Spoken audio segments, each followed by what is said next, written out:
Myself again, I'm Mackenzie. I'm volunteering for the Santa Clara Valley Audubon Society in my capacity with this campaign. Tonight we're going to talk about two ballot measures that will be on San Jose's ballot, Measure T and Measure B. I correct myself, they're bond measures, not necessarily just ballot measures. And like I said earlier, these websites aren't live yet, but they should be in the next couple of weeks, so if you want more information following this presentation. These websites can also be found on the ballot arguments. So if you Google San Jose 2018 ballot measures, the first link should take you to all the different ballot measures that will be on our ballot, and the arguments on these websites. Are those Audubon websites? No, this is through the campaign. Yeah, the campaign is its own entity. Measure T, disaster preparedness, public safety, and infrastructure bond. So we have quite a few endorsements already. The entire city council, including the mayor, all voted to put this on the ballot. That rarely happens where you get a unanimous city council vote. Sierra Club, all the way to national, approved this. Santa Clara Valley Open Space Authority, League of Women Voters, and a lot of other local environmental groups such as Audubon, Committee for Green Foothills, Greenbelt Alliance, Keep Coyote Creek Beautiful, and we have some leaders such as Rokana, Evan Lowe, and David Chu. And this list is growing every day, so a lot of people are hopping on board. So why do we need this bond measure? Currently there's over a $1 billion backlog in infrastructure needs. Most of that is roads, bridges, a lot of the gray infrastructure, or how do you call it. There's a lot of lacking in terms of 911 communications. We've really done a good job rebuilding the police force. We've added something like 250 new police officers, but in terms of the technology and the police facilities, those are really lacking. Same with things like fire stations. We really want to, as our population grows, we also need to expand these departments to improve emergency response time. Another component of this was a response to the 2017 flooding event that flooded all along Coyote Creek in San Jose. So the mayor and the council are starting to look at how do we ameliorate or prevent flooding events in the future, and how can we use our open space to do that, to capture some of that water and act as a sponge so we don't see more of these events in the future that devastate the lives of so many of our community members. And also this is a preventative solution. So they've done estimates on the cost of maintaining our roads and bridges in their current condition. And if we don't invest this money now, it'll cost us 6 times as much in the future for every dollar that we don't invest now, because they will continue to deteriorate, and that will be even more costly to fix. So this just is a quick breakdown of this $1.4 billion backlog. You see most of it is transportation infrastructure, building facilities. This includes fire stations, police stations, storm and sewer. Our sewer system is about 70 years old in some places, so that really needs to be updated, and this bond measure includes funding for that. And same with our parks and open space. So, yeah. Can you go back to that? Yeah. Where does the water thing, like,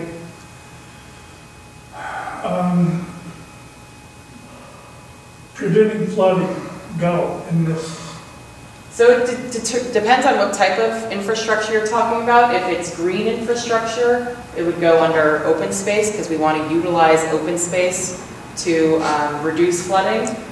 Otherwise, storm and sewer, that's more gray infrastructure, we call it. So replacing our storm drains and storm systems so that they can retain more water and divert water. Yeah, that would be the first.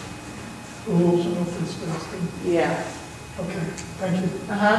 So this list of potential projects was actually just approved by City Council yesterday. So how they're going to get to $650 million is 11 cents per $1,000 assessed value, which I believe equates to somewhere between $100 to $200 per year for the average homeowner. Don't quote me on that. I'm not so sure. I don't own a home myself, so haven't done this. But my dad did this assessment for his home, and it's about $120 per year for his home. 300 million, this is set in stone. This number cannot change. That will go to the roads and potholes in worse condition. This is actually in the resolution of the bond measure, so that number, $300 million, must go to roads, potholes, etc. Then we have money to rebuild our fire stations, new training centers for police, and this is the one that I'm really passionate about, $50 million for water supply, flood control, and protection of land such as Coyote Valley. So this stems from the flooding events in 2017. How do we utilize our open space lands and look at it as a way to reduce flooding? How do we stray away from development in those areas because our aquifers are under Coyote Valley, so developing and contaminating that water would be extremely detrimental and potentially irreversible in some instances. And also the risk of wildfire, not developing areas where there's risk of wildfire. Yeah. So do we know how much of the 50 would go to Coyote Valley? Right now, this is essentially 50 million for. No, but I mean, you have water, flood control, water supply. That's all tied to Coyote Valley. So in terms of purchasing land, $50 million. $50 million for land purchase. Yes. Okay. Yes. Is there going to be any changing of the open space, like to make it, ponds or something like that? Is there going to be? Right. So they have IDEA here, and they've had presentations yesterday at the meeting. They had Open Space Authority. I'm blanking on his name. He has a PhD in, I think, hydrology. And they're looking at how to restore the floodplain to its historical wetlands, diverting water from Fisher Creek and Coyote Creek to flood places like Laguna Seca, which is in this picture. This is Laguna Seca, largest wetland. So they would have to do some kind of... They would have to do some sort of rerouting because we've transformed so much of the way that our rivers and creeks move that they would have to do some sort of restoration, but I don't anticipate that is a huge cost barrier. So that $50 million is contingent, the way they voted yesterday is contingent on them doing some sort of study session per Councilmember Johnny Camus's request. They will do a study session if this bond passes to determine what is the impact of losing those jobs, where can we move those jobs that are planned for Coyote Valley. So really it's just the only hiccup here is they'll do this study session, which I don't personally anticipate will be a big obstacle. They just want to have some sort of discussion, so it's kind of on the record that we've discussed this and we know that there are ways that we can use Coyote Valley without impacting our general fund.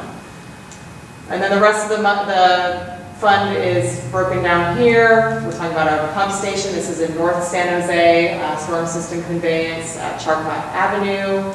Protecting our bays and our city-owned open space, retrofitting bridges in so that they're ready in case we have earthquakes, replacing our lights with LEDs to prevent future impacts to the general fund, upgrading community centers and emergency shelters so that we have places if there are natural disasters in the future, and then this $5 million is kind of a catch-all for whatever's left over. So here again, Coyote Valley, Laguna Seca, largest wetland in Santa Clara County, and a ton of potential to divert water that would otherwise flow down Coyote Creek and into San Jose neighborhoods like they did in 2017. That's Dave. Yes, Dave. I thought you was going to be. Yeah, I think he's out of town. So now I'll move on to Measure B. Do you have any questions about Measure T before I move on? I assume we don't really know that North Coyote Valley, I think Brandenburg Properties owns and Sobrato over 500 acres. I don't know whether, if there were negotiations and you knew about it, you probably couldn't talk about them anyway. But I don't know about any. Yeah. But let me go back to this. This $50 million is not nearly enough to purchase all of North Coyote Valley. Really, this source of funding is going to be used to leverage other sources of funding, such as Peninsula Open Space Trust, Open Space Authority, who have already committed and made public that they have $80 million they want to spend to purchase land. So really, this is just to leverage other funding that already exists to make the landowners happy out there. Any other questions? Measure T? Okay. So Measure B, also supported by the Sierra Club, which is why I included it in this presentation, affordable housing bond, one of the largest, I think it is the largest in California history, put on the city's ballot. who says yes. We almost got the entire city council. Councilmember Johnny Camus chose not to be involved in this one, but we did get everybody else, including the mayor, and many of the same people who also endorsed Measure T. So we have Sierra Club here, Assemblymember David Chu, and several housing groups are also very supportive of this. And as with Measure T, this list is growing every day. So why is this on the ballot? I'm sure you guys have read the newspaper quite frequently. It seems like a daily event when we talk about what's going on in our region in terms of affordable housing and how desperate we are for it. So it's estimated we have over 4,000 homeless on our streets every night in San Jose, 74% living unsheltered.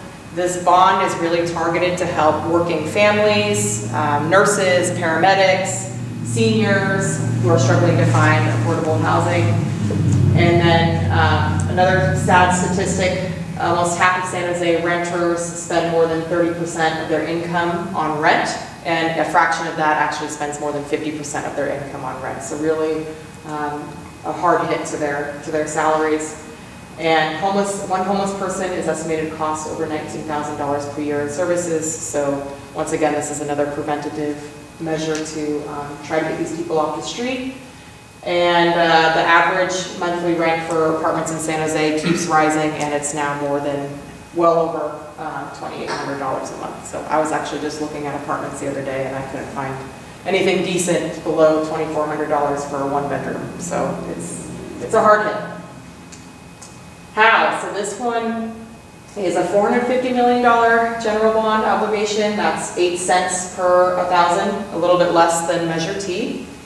The resolution calls specifically to acquire new land for housing, to construct new housing on this land, and to acquire and rehabilitate existing buildings. For example, they mentioned mobile home parks. There's been a lot of debate over what to do with mobile home parks. So this funding could be used to rehabilitate mobile home parks or similar buildings and make sure that those structures are affordable long term. This gives you a breakdown of the anticipated dollar amount and what targeted populations it's going to. So it gives you an idea of the salaries of the people that would be affected by this. And this, they actually voted on yesterday to put a cap at $100 million, so they can't spend more than $100 million on, they call this the missing middle, so families earning 80 to 120%. AMI stands for average medium income. So you're talking about people in this range here. So a lot of the focus is going to these people here who are making, significantly less than some people in our area. Bond accountability, how will the city stay accountable for the bonds? They have to, per California law, they have to abide by several different steps. It can only be used for the specific purposes outlined in the resolution, so they can't, for example, go and buy a new sports stadium with this money. It has to go towards either whether it's the roads or affordable housing. It has to align with the purposes of the resolution. It has to be in a separate account from our other accounts. So for example, it can't go into the general fund. It's going to be its own separate financial entity. It has to go through a separate audit.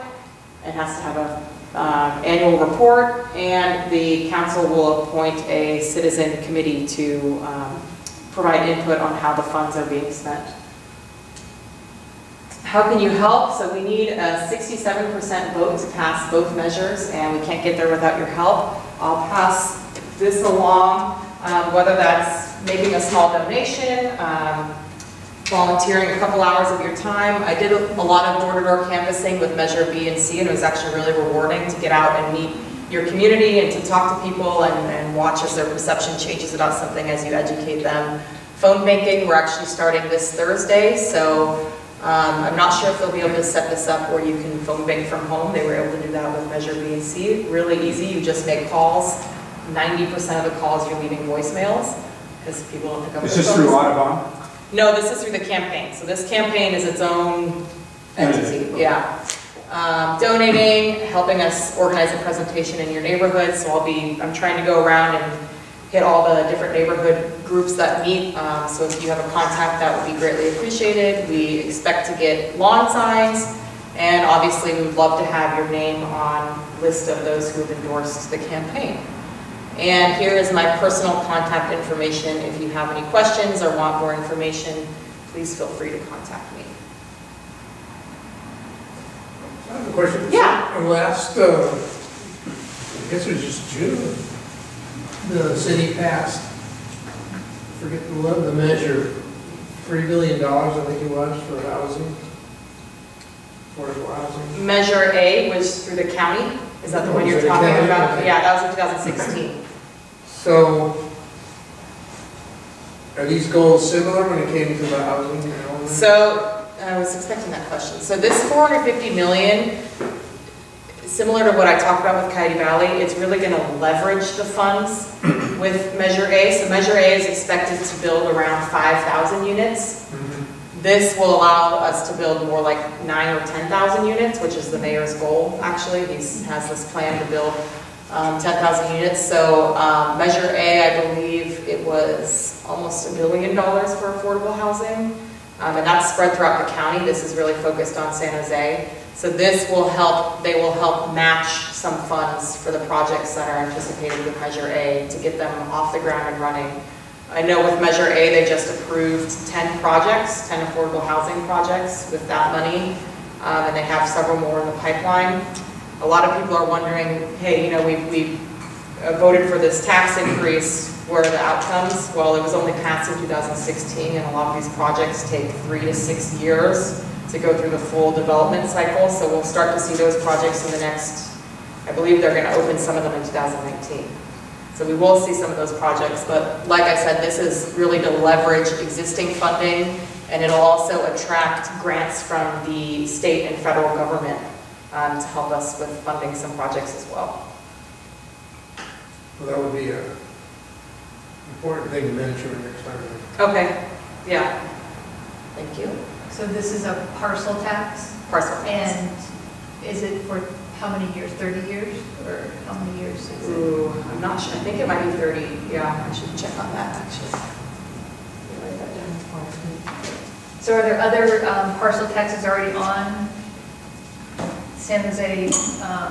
For this ballot, it's just these two. Yeah, but are there already parcel taxes other than just? That exist? Yeah. Yeah, there's a few. And this isn't just for homes, it's also for businesses? Yes, businesses too.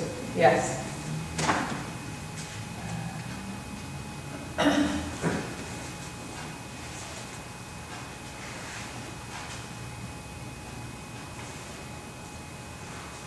Good questions, thank you. Anything else? No? You sure? Well, please, I'll go back to that, what did I just put that quicker? I'll go back to the slide with the email if you didn't get to write it down. Please feel free to email me if you think of anything, or if you know of a group that would like a presentation or any more information, please reach out to me. Now, are you in this year, Bob? This chapter? Well, if you A live in San member? Jose. Yeah, member, yeah. So you get our Yes, steals about coming in. yes. Okay. I'm not in the Guadalupe loop group, I'm just a member of the chapter. Well, you fall in one group, well, you get the, whether you're active or not, if you're in our area, Yeah, then you are. yeah, because I got the email about this meeting, so Yeah. I must be in that group. Yeah, Yeah, you can. okay. And I'm going to the event in October, so hopefully I'll Yeah. see you there. Yeah. Yeah. Well, well, actually, if you're motivated to come, because there may be questions about this, then we're pushing that as a understand your ballot Yeah, kind of. that reminds me, James asked me to write something for the newsletter, and I get that done by tomorrow. Anything else? You guys are too easy. What is the financial status of the campaign? They're raising money. I believe they have almost $1 million raised. Oh, they do? Yes. That's Yeah, the mayor's been making a lot of calls. good. Yeah. Has the Silicon Valley group made a taken a position on this The yet? leadership group? Yeah. Yeah, they're in support of it. They're supportive. Mhm. They're sort of the movers. I think I'm the only San Jose resident here, which is maybe the reason why. I'm involved. That's all right. I understand. Okay, well, thank you, everyone. Thank you, thanks for Well, having me. thank you for coming, and I'm sorry we don't have, That's okay. I can't believe it, but it's all turn. Yeah. yeah, usually I get, a multiple line, that's where there are at least. Typically get about 15 to 20. emails That's okay. or RSVPs. I've been to meetings like this before.